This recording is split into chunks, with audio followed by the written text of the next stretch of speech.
Olá, seja muito bem-vindo a mais um programa Profissional de Visão. Hoje vamos de novo conversar aqui, bater um bate-papo, tirando as principais dúvidas dos nossos telespectadores, pessoal que manda para a gente pela internet. E hoje, Nicolas vai me ajudar aqui, trazendo as perguntas que o pessoal está fazendo. Bom dia, você que está assistindo aqui a TV Maringá Band, seja bem-vindo ao programa Profissional de Visão. E hoje vamos falar um pouco sobre inflação e também de renda fixa, alguns dos temas que mandaram aqui para nós. Doutor Wilson, a primeira pergunta que eu te faço é, o que é exatamente a tal da inflação? Pois é, inflação todo mundo sente ela no nosso dia a dia, né? Eu tenho certeza que vocês, de alguma forma, são impactados por ela, né? A pergunta é simples, Nicolas, para a gente responder isso daí. Será que aquele dinheiro que você tem lá guardado, R$100, se você deixar ele guardado ali durante alguns meses, será que ano que vem você vai conseguir comprar a mesma coisa que você conseguia comprar agora? Não. É isso que é a inflação. É a perda do poder de compra do dinheiro, né? O dinheiro lá, quando foi criado o Plano Real, R$1 valia mais do que $1. Hoje a gente sabe que perante o dólar ele já desvalorizou bastante. Isso é um tipo de inflação, o que o dinheiro vai perdendo esse poder de compra com o passar do tempo. Interessante isso, e até que você citou, né, na época do Plano Real, teve aquele caso da hiperinflação, né, que antecedeu o Plano Real muito antes, né, na década de 90, com o confisco das poupanças no governo Collor. Por que o Brasil chegou naquele ponto? A inflação tem várias causas aí, né, quando os governos tomam medidas aí que favorece que isso aconteça, né? Nós estávamos indo para um momento de inflação, né? Quando a gente tem ali mais dinheiro circulando, também acaba tendo uma oferta de produtos ali que, vamos dizer assim, não é suficiente para cumprir a demanda, então ele acaba sendo aumentado de preços. Então tem uma série de circunstâncias que vão favorecendo a inflação. Esse caso que você citou ali, né, um pouco antes do Plano Real, era uma hiperinflação, né? Você não era nem nascido ainda, Nicolas, mas teve momentos aí do Brasil que não foram tão antigos assim, que o preço de um produto de manhã era um, à tarde era outro, né? Você ia comprar um saco de arroz lá, custava X dinheiro, à tarde já estava 2X, no outro dia era 3X. Aí o pessoal acostumou a fazer estoque das coisas, né? O pessoal acabava de receber o salário, já ia para o mercado, comprava em estoque e guardava, porque se não comprasse naquele dia, deixasse para comprar daqui a alguns dias, já ia estar outro preço. Então isso é um complicador da economia, porque a gente não consegue aí planejar de uma forma efetiva. E aí que está a armadilha também na hora de fazer os investimentos. Às vezes a pessoa investe lá, vamos supor, está rendendo lá 10%, por exemplo. Mas 10% não é o valor que ela está realmente ganhando, porque parte desse rendimento, desses 10% ao ano, por exemplo, ele é corroído pelo poder da inflação. Como assim? Se um produto custava 100, passou a ser 105, se você tinha investido 100 e passou a ter 110, não foi os R$10 que você ganhou realmente. Você ganhou os R$10 menos o que a inflação, que é o preço que subiu. Então, 10 menos 5, você ganhou apenas R$5. E aí isso é importante na hora de escolher os investimentos, saber que existe o rendimento real e o rendimento que pode ser ali afetado pela inflação. Então, você falando de rendimentos, a gente parte agora para uma pergunta de renda fixa, né? A renda fixa, qual seria a diferença dela para a variável? Qual delas é mais segura? Conta para o nosso pessoal. Bom, a gente tem vários cenários ali, né? A renda fixa, como o nome diz, é uma renda que você sabe qual é o que vai ser o seu rendimento, né? Existe ali renda fixa pré-fixada ali, que tem um valor que é estabelecido no início, e aí ela vai ser aquele valor até o final, e mesmo ela tem risco, porque vamos supor, você contrata lá um investimento, pode ser uma debênture, pode ser um fundo, que paga lá 15% ao ano. Mas de repente nós vivemos num cenário de aumento de juros, aumento de inflação, e daqui a pouquinho a inflação e os juros superaram esse valor, então em 16, 17, por exemplo. Então você contratou um a 15, que vai ser 15 até o final do seu contrato, mas já tem no mercado algo que está pagando mais, que está pagando aí 17. Então, se você precisar vender o seu título, o seu investimento antes da hora, você vai perder dinheiro. Por quê? Por que alguém compraria o que você tem lá que paga 15, se hoje no mercado tem produtos que pagam 17, pagam mais? Então esse é o cenário que a pessoa mesmo na renda fixa pode perder dinheiro, se ele precisar se desfazer antes da hora. E também tem a questão da renda fixa, que na verdade é pré-fixada, como eu falei agora há pouco, e pós-fixada. O que é pós-fixada? Pós-fixada, ela é atrelada a um índice, mas esse índice pode variar no futuro. Você sabe que você está contratando ele agora, mas você não sabe quanto vai ser no futuro. Por exemplo, você pode contratar o Tesouro pós-fixado Selic. Vai pagar a taxa Selic agora, se ela aumentar, vai pagar o tanto que ela aumentou, se ela diminuir, vai pagar o tanto que ela diminuiu. Existem também tesouro que é híbrido, que misturam, por exemplo, IPCA mais uma coisa. O que é o tal do IPCA? IPCA é o cálculo oficial da inflação. Então, tem investimentos que vai te pagar a inflação mais um certo percentual. Então, você sabe o quanto vai receber, mas o mercado nesse período pode oscilar e dependendo da sua estratégia, você pode perder dinheiro. Já a renda variável, como o nome diz, ela varia. Ela pode ser um valor hoje, pode ser um valor depois, ações, fundos de investimentos e imobiliários, por exemplo. Você compra uma ação de uma empresa, Sanepar, por exemplo, Copel, hoje a ação está valendo R$12 da Copel. Amanhã ela pode estar 10, depois de um mês ela pode estar 11, depois ela pode estar 15, então ela oscila. Então você precisa analisar aí dentro do teu perfil o que é melhor de acordo com aquilo que você pretende, para também não ter surpresas e às vezes numa oscilação muito brusca do mercado ter que se desfazer daquele investimento e acabar perdendo dinheiro. Interessante essas informações, a gente está indo muito bem com o nosso bate-papo, doutor, mas agora, era do nosso intervalo comercial. Em 1 minuto, voltamos com o programa Profissional de Visão. Fique conosco.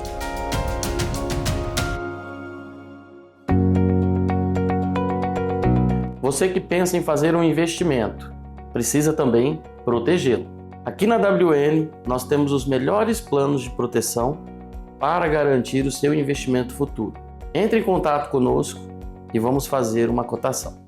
Se sua saúde merece um cuidado especial, há 14 anos, a Policlínica de Martini é a escolha certa em Colorado, Nova Esperança e Maringá. Aqui sua saúde é cuidada por uma equipe completa e atenciosa em cada detalhe. E para seus olhos, conte com a experiência e paixão do Dr. Wilson de Martini para que você enxergue a vida com nitidez. Agende agora, ligue ou mande um WhatsApp para 991720422 e OCC, Policlínica de Martini, cuidando em cada detalhe para que você veja o mundo melhor.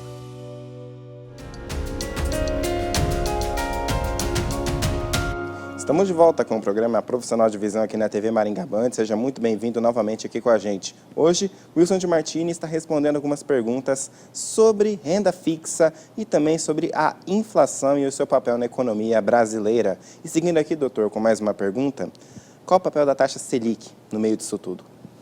Pois é, a taxa Selic é a taxa, vamos dizer assim, oficial do governo.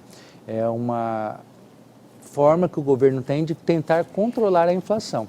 Funciona mais ou menos assim, Nicolas. É lógico que o cenário é complexo, envolve várias outras variáveis, mas funciona assim. Se as pessoas estão comprando muito, estão movimentando muito dinheiro, pedindo empréstimo, isso causa um aumento dos preços, a inflação. Como que o governo usa de argumentos, de atitudes para tentar controlar a inflação? Eles aumentam a taxa de juros. Por quê? Porque aí vai ser tirado esse dinheiro do mercado, para que a pessoa não gaste, porque a pessoa pensa assim, bom, eu vou investir num negócio novo, vou abrir o meu próprio negócio, vou abrir uma empresa, só que aí eu tenho que contratar empréstimo do banco. O empréstimo está caro, porque ele é baseado na taxa Selic, ele é mais do que a taxa Selic, é um referencial apenas. Então ele se inibe de criar dívidas, porque é muito vantajoso para ele deixar aquele dinheiro que ele iria abrir um negócio investido, que ele ganha mais, ou talvez a mesma coisa, sem correr riscos, porque uma vez que ele empresta, constrói, e quem está assistindo aqui a gente sabe o quanto a vida do empreendedorismo, do empreendedor aqui no Brasil é complicado. Todos os riscos que a gente tem de mercado, risco de governamentais, impostos, não é fácil. Então, muitas vezes, a pessoa que tem aquele capital, se uma taxa Selic, como nós temos hoje, no cenário atual agora, é uma taxa de 14,75, é uma taxa alta. Existem poucos momentos da nossa história que ela esteve tão alta como hoje. A pessoa vai pensar, poxa, eu vou investir aqui no meu negócio, pagar um juro de 20% ao ano aqui no banco, ou eu posso deixar esse dinheiro aqui investindo, me rendendo 14,75 sem eu ter dor de cabeça nenhuma. Então, muitas vezes o empreendedor opta nessa segunda opção, tira esse dinheiro do mercado, menos dinheiro circulando, diminui as compras, a tendência da inflação é diminuir. Mais ou menos assim. Muito bom essa afirmação. E a gente pergunta aqui que normalmente a inflação, né, doutor Wilson, ela é associada a algo negativo. Ah, vai subir preço, mas existe como a inflação ser algo positivo? Olha, a inflação, ela é uma, vamos dizer assim, ela é uma consequência inevitável, né? Não tem como não ter nenhuma inflação, porque o mercado oscila, os preços acontecem, é lei do mercado, oferta e procura, em um determinado momento sobe uma coisa, baixa outra, então isso vai acontecer, tá? O problema é quando ela foge do controle, uma hiperinflação, uma inflação muito alta. E se não se toma medidas para que isso aconteça, o cenário que nós vivemos há 30 anos atrás, um pouco mais, ele pode acontecer de novo. Então, o que é ruim não é a inflação controlada, o ruim é o descontrole da inflação, porque aí todos perdemos poder de compra, consequentemente perdemos a nossa capacidade de planejar com segurança as coisas que nós vamos fazer. Tanto é que quando o Banco Central ele estipula uma meta de inflação, justamente prevendo com segurança o que seria o ideal acontecer. Só que muitas vezes esse plano dele não dá muito certo. E aí a inflação acaba superando o limite superior da meta, que você já deve ter falado, ó, superaram o limite da inflação, o limite superior da meta, né? Tem uma presidente nossa aí que falou que vai dobrar a meta, né? Brincando, né? Com um certo momento ali. Então, é mais ou menos isso daí que a gente tem que cuidar. Muito bom, doutor Wilson, essa informação. E até outra pergunta que chegou aqui para nós, como que a inflação vai afetar diretamente o nosso poder de compra, né? Você citou lá no começo que os R$100 de 94 não é o mesmo R$100 de hoje de 2025. Por que isso acontece e como que funciona dessa forma? Bom, primeiro que a gente tem que entender que o índice de inflação, ele leva em conta algumas variáveis que correspondem lá à maioria da população, vamos dizer assim. Mas que a inflação, o índice da inflação, no seu caso, ele pode ser diferente. Como assim no meu caso é diferente, Wilson? Às vezes você usa produtos diferentes que não são usados para calcular a inflação.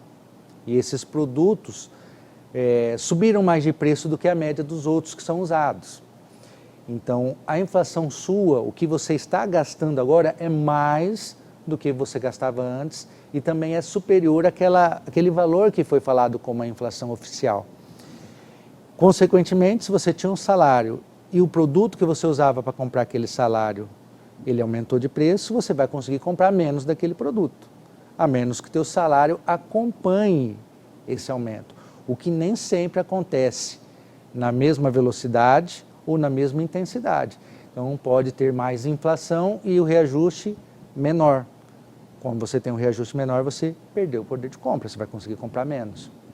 Até que você citou, né, que a vida do empresário no Brasil não é lá muito fácil, né? E agora falando especificamente de quem é MEI, né, microempreendedor individual, como que a inflação vai afetar a vida dessa pessoa que é MEI? É praticamente da mesma forma, né? A questão que vai diferenciar para o MEI geralmente o produto que ele vende ou que ele usa para poder prestar o seu serviço, que vai influenciar ali no que ele vai ter de lucro efetivamente, né?